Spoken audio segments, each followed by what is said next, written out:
Good afternoon, everyone.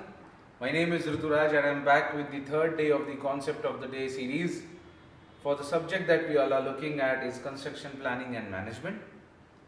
First of all, I would like to thank you for the comments that we have received for the previous videos. Definitely there were some valid points, those have come and we have taken care of those points. And now we will be incorporating those comments into the further videos so that it is more fruitful for you guys. Alright, so the day third for the construction planning and management has a subtopic by the name of site layout and management. So now, as the name indicates, let me just change the color of the pen. Alright, as the name indicates, site layout management. It's a simplified process. It gives us an indication saying that the way we are going to manage the site is nothing but the site layout management. Now, what do we mean by layout at the first place? So let's go back 2 steps. For the first session that we have looked at the project. What was the definition of the project? The project was nothing but the series of activities having the start date, finish date and the series of the activities with a certain duration. Also for the project we saw there were some prerequisites such as the drawings, BOQ and the further details. Right. So when we talk about the construction drawings, the drawings can be your plan elevation sections based on which the project specifications are derived. However, the site layout is a different drawing. That drawing is not the one on the basis of which you actually construct the project. But this is a layout on which you establish your temporary facilities or you plan your site. So, for example, if let's take an example of any project. For example, we'll say we are looking at an arbitrary project of a 5-star hotel or a restaurant or a commercial building, in which we have a certain space given into our plot, and then we have to construct our project. So the drawings which will be available from an architect, the drawings which will be available from the structural engineers, the drawings which will be available from the mechanical engineering and plumbing team, which is abbreviated as MEP team, or the drawings which are available from the interior fit outs or the designers, are the drawings which will be useful for constructing the project.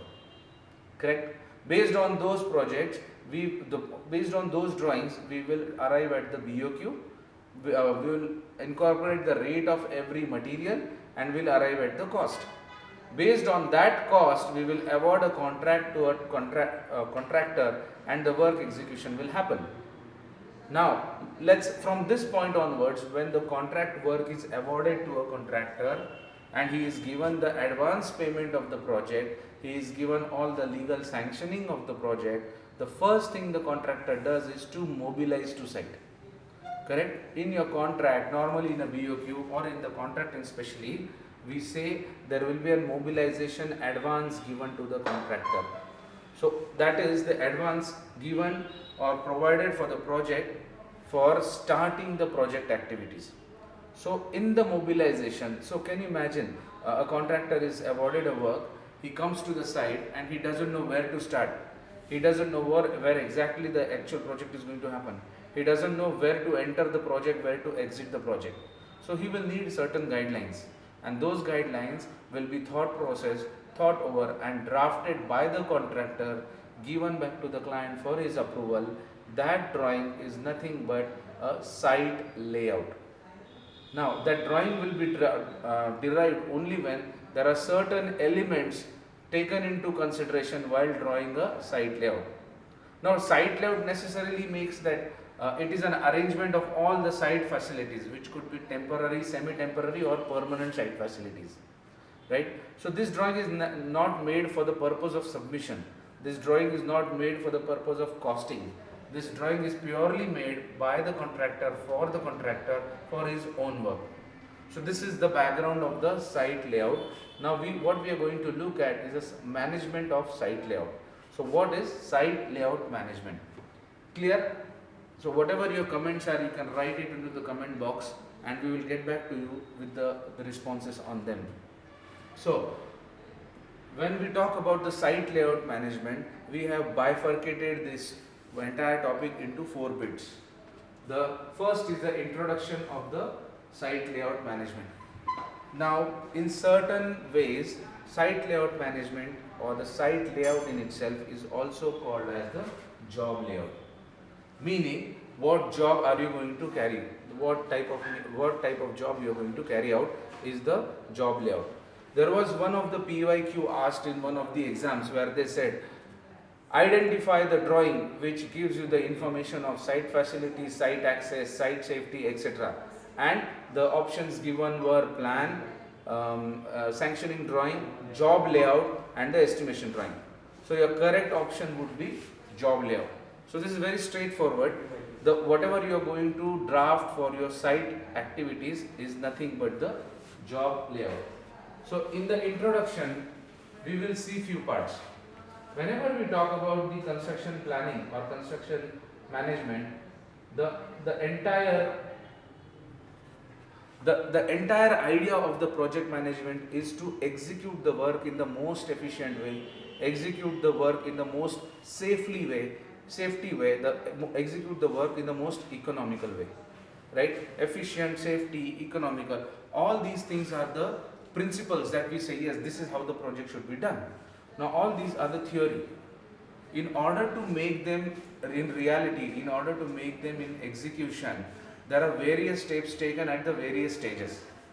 In this, if your site layout, your access to the site is very smooth, your objective or your principle of having the efficient site completion is going to get achieved. That's why whenever a contractor approaches to the site, before it's starting the work, a proper justifiable time should be given for the site layout management. Hence, as you will be in your future, or if you are going to appear for any of these JE exams now, and you are going to approach any of the site, not as a contractor obviously, but like as a client, site layout management will be one of the important aspects. Hence, it is a part of your curriculum. Okay, so that was overall the introduction of the site layout management. Now, if just imagine if you are doing a construction project of the same 5-star hotel and you plan your site layout as per the highway, is that going to help us? No. We have to understand what type of the project we are going to work, how are the resources going to be available, what is the time duration which is required for the project. So these kind of details are nothing but the factors affecting the site layout. Factors affecting the site layout. We will have a look at it.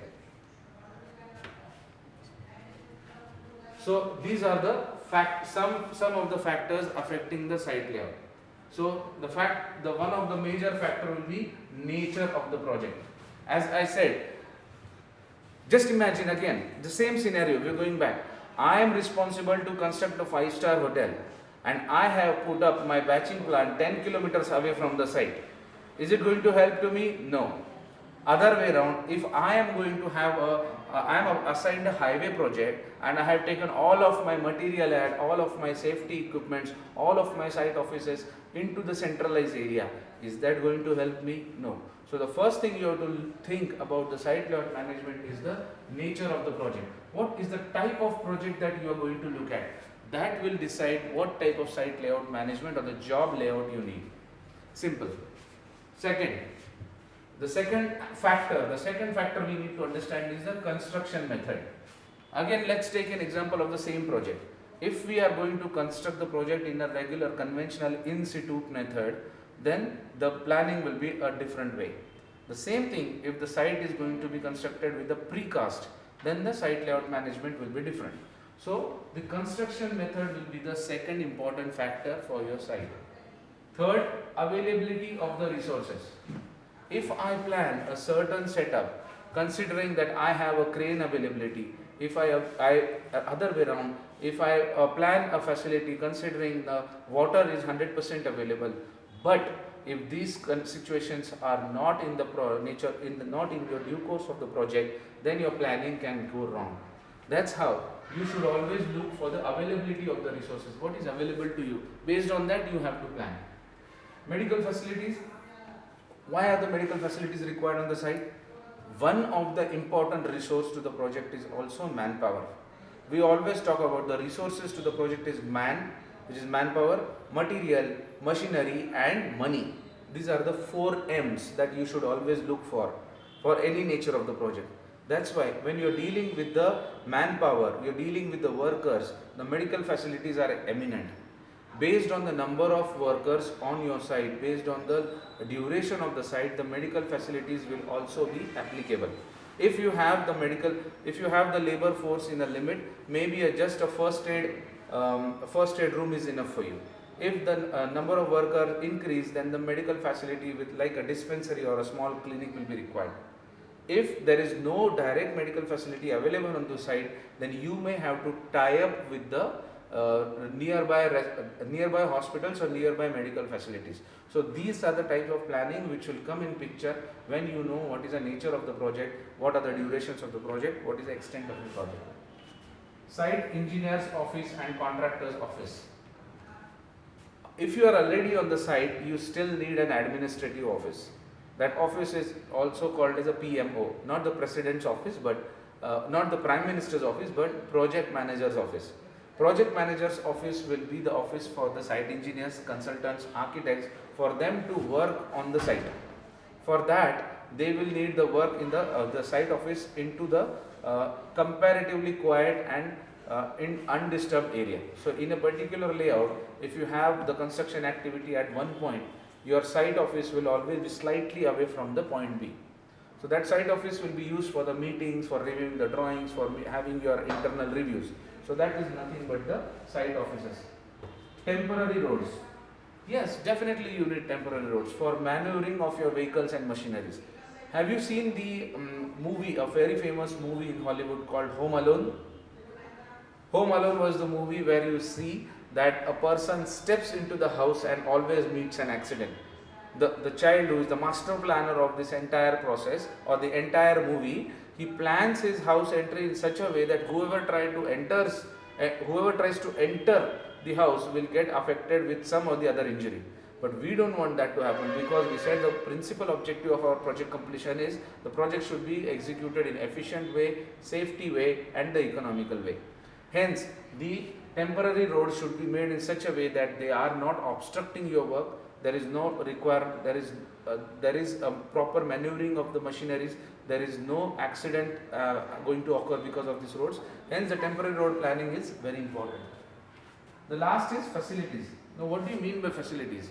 Facilities are not the amenities that you are going to construct into the main project. Facilities are the ones given for your construction workers or the construction staff, including the project manager, including the consultant and all the laborers. These facilities could be drinking water facilities, washrooms, toilets, reading area or the site office area for the site offices, then the changing room for the staff. All this comes under the facilities. Likewise, you also need the telephone connections, internet connections, the repairing facilities, vehicle repairing facilities, maintenance facilities. These are nothing but the factors which are considered under the facilities. Now, these are the factors, those are affecting the site layout. Now, what are the advantages? Let's look at the advantages of the good site layout or the job layout. Obviously, we said that the entire objective is to have the site running smoothly. So if you have planned your site or the job layout in a way that it is going to be undisturbed until the end of the project, there are very less chances that the workflow will get disturbed because of your bad or poor site management. See guys, most of the time it has got observed that the projects run into trouble not because of the materials, not because of the construction practices, but because of the poor management. This is one of the major contribution to the lack of efficiency on the construction project. So if you have thought about your site layout or job layout well before in hand and you have processed it accordingly, you have placed your equipment accordingly, the chances of getting the smooth project operations are very high. So these are nothing but the advantages of your good site layout. Okay, so when I am talking so many things about this site layout management, let's talk about what are the elements which we have to take into consideration while planning the site layout itself. What are these elements? What are the things which you should look at? So before we look at the slide, let's look at a very simple thing. What we need on the site is safety. What you need on the site is security. What you need on the site is the accessibility.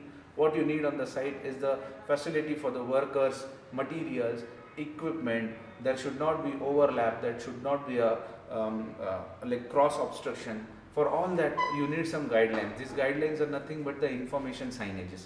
Now what are the information signages? First you should write the name of the project itself, the nature of the project itself, who is constructing, what is the client's name, who is an architect, and what is the duration of the project. That should be displayed on the project. You should also have a north direction marked on the project, very similar to the direction which is on your drawing sheet. You should have a layout saying that this is the site layout displayed, and the point saying you are here. Means any person visiting the site knows, yes, this is the layout, how should I enter. Then while planning, like what you are doing now is you are thinking what are the elements I should put so that my site layout becomes proper. You should plan where are the labor camps, or where are the labor which is the right place for the labor camps. Then if there are female workers, you need to segregate male areas, female areas. You also need to understand where are the washroom facilities or the toilet facilities to be planned. You need to understand where are the cleaning facilities to be done, where should the material be stacked, where should the waste material be dumped, where should be the material be taken away from the site. So these kind of elements which come into the site layout planning are nothing but the planning elements of the site layout. Let's read them out. Safety, as we just said, what the safety, the entire site premises should be safe. Accessible, meaning your work front should be accessible. Any person or machinery entering into the site should be able to get access to the place where it is going to work. Information signages should be there. Security should be at the gate and also on the perimeter of the site layout. Why? Because to avoid the proliferages of the material should not get stolen. Accommodation facilities, labor camps, offices, water supply and sanitation. Sometimes you might not have the sewer lines available straight away. That time you might have to do the soak pits or the septic tanks. These sanitation facilities will be required. Material handling areas will be required if you want to have the loading bays, unloading bay, layout bays. Storage and site cleaning. You should have the material stored in a way that it is not obstructing the areas. Then you should also clean. For example, your RMC transit mixer comes on the site and the material is consumed. Then there is some area is spilled over on the place where the RMC transit mixer was operating. Then you should be able to clean that area also. So that cleaning should also be a part of it. And the craft change houses. What do you mean by craft change houses? Means the workers who are going to change their clothes after the work, they need the changing place. That is called craft change houses. Batching plants or the equipments. Most of the time, either the batching plants are placed in a way that they are able to serve the concrete into all the areas. Likewise, there will be fabrication yards also. That planning also needs to be done. And the temporary facilities, phone booth, medical booth, or recreational areas. These things also you have to keep in mind. So guys, this is nothing but the overall management for the site layout. This is again the first activity which you start on the site, and this also becomes the last activity when you complete the project and are moving out of the site. So site layout management is very important for the mobilization and demobilization. So this was the topic for the day for construction planning and equipment. We are going to look for more topics like these. Now, how do we study these type of topics in details? You can see and watch a lot of YouTube videos that we have given to you. We have been taking the series like PYQs, we have been taking the series like these, the concept of the day and the master class. This will always help you to revise your topics. However, if you really want to look for the upcoming exam, you also need certain materials.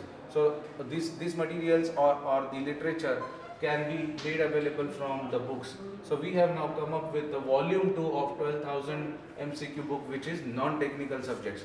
This will also give you the practice for the non-technical subjects. Likewise, we are expecting the PMC advertisement to be coming into a couple of days. So for that, we have already launched the batches in Nagpur, Nashik and Pune centers. Those guys who are really interested for these particular batches can join us. They can always reach to the respective branches. They can also contact our call center numbers. They can also log into our Telegram channels and take an advantage of these batches. With this, My name is Ruturaj. I am signing off from the concept of the day today. We will catch up with one more video in a couple of days and this series will be completed. There are total 8 videos. Today is a day 3, 5 more videos to come. So stay tuned with the Infinity Engineering Academy channel. Also like and subscribe if you like these videos. Thank you. Thank you everyone.